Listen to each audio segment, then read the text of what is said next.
देशाचे पंतप्रधान आदरणीय नरेंद्र मोदीजी यांचं देशातल्या शेतकऱ्याच्या वतीनं आणि राज्यातल्या शेतकऱ्याच्या वतीनं मी अभिनंदन करतो। खाद्यतेलाच्या आयातीवरती 20% आयात शुल्क आकारण्याचा निर्णय केंद्र सरकारने घेतला। त्याचा थेट फायदा तेलबिया उत्पादक शेतकऱ्यांना निश्चितपणाने होईल। त्याचबरोबर रिफाइंड तेल जे आहे, सोयाबीन असेल, सूर्यफूल असेल, पाम तेल असेल, याच्यावरती पूर्वी 12.5% आयात शुल्क होतं, आता ते 32.5% करण्यात आलेलं आहे।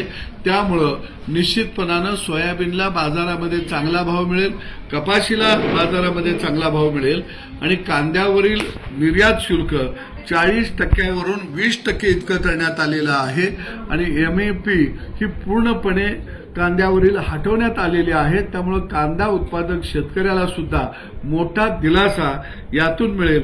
त्याचबरोबर बासमती तांदळाच्या निर्यातीवरील एमएपी सुद्धा हटवण्यात आलेली आहे। एकंदरीत धान उत्पादक शेतकऱ्याला राज्यातल्या याचा मोठा फायदा होईल आणि निश्चितपणाने हे सरकार शेतकऱ्यांच्या बरोबर आहे, शेतकऱ्यांना दिलासा देणार आहे, यातून आता स्पष्ट झालेलं आहे। परत एकदा मी या निर्णयाबद्दल धन्यवाद देतो।